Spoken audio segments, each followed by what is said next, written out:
Alright, this video is on blacksmithing metals or steel. We got rebar. Got a ton of rebar right there. It's just all packed in there. They're all small.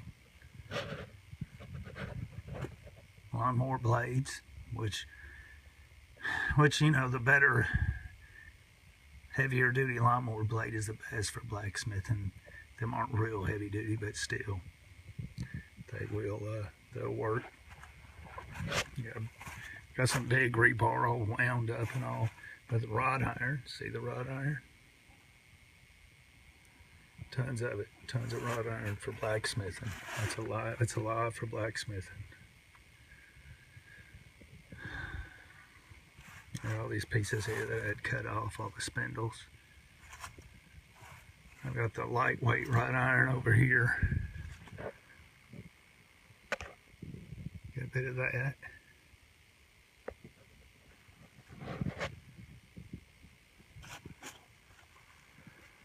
Let's see.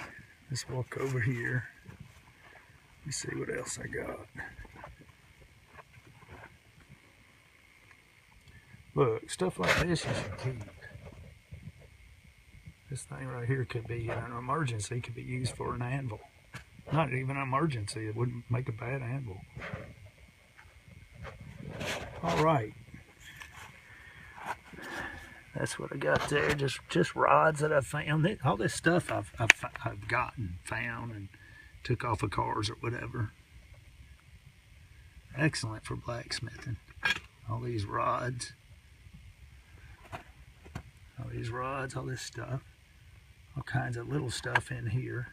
You know, if I have too many wrenches of one size, I put them in my blacksmithing metal thing. All this stuff, all this stuff. These workout bars are all solid, good, hard steel. This old mixer here, you can use this part of it, the shaft. Saw blades. I've got a ton more saw blades. Probably at least 10 or 20 more. They're good for doing some stuff, but horseshoes are pretty awesome to do work with. Alright, bolts. Bolts are good. These are good, nice, big, thick bolts. These are short ones. You can still make stuff out of all this stuff. Save all your steels. Look, just all that stuff. Just whatever, you know. Now, I'm not real sure about the brake pad holder things here. Now, I know you can't do nothing with that part, but this part right here, I mean, that's steel. And it has to be decent steel. I mean, why wouldn't that make good blacksmithing steel? It's already flat. Seems like it's the perfect, I ain't no blacksmithing expert, but it seems like it's the perfect thickness for making certain things. I'm not talking about this. I'm talking about this. This part. All right. And we got all our lug wrenches and stuff. You know, I've got all the lug wrenches I need in my vehicles.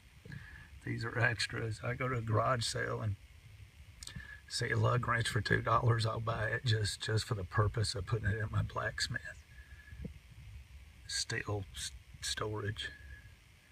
Man, they make good blacksmithing steel.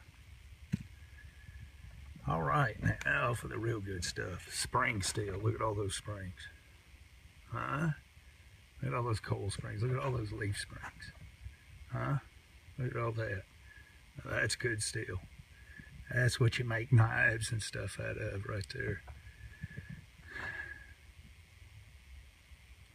Lots of steel. Now, I think these are probably, and I don't know, I'm not a blacksmithing expert, but that's probably too thick maybe to work with. I don't know.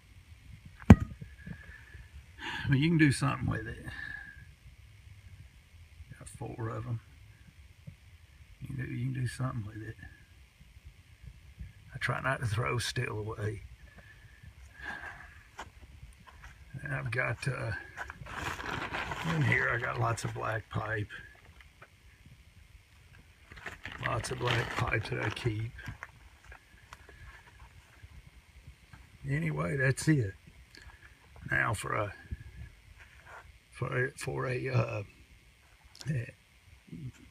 scenario, if everything hits the fan, we have a great war for whatever reason, and it's hard to get steel.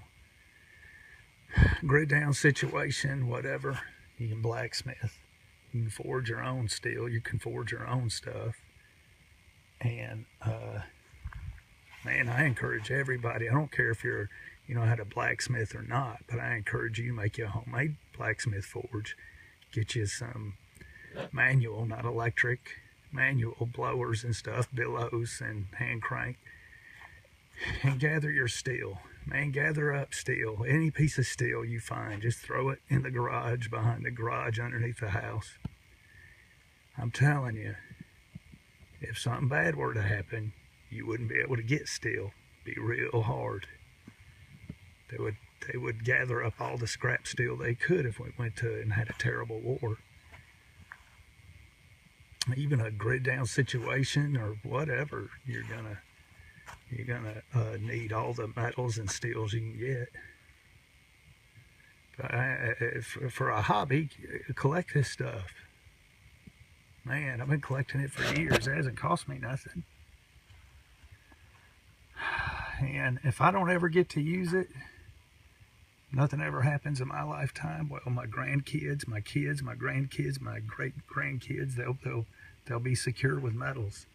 I'm going to do another video or they'll be secure in steel and metals, but the blacksmithing steel and metals for melting. I'm going to do another video of the metals I have for melting down for whatever reason. But that's it. Hey, save your steel.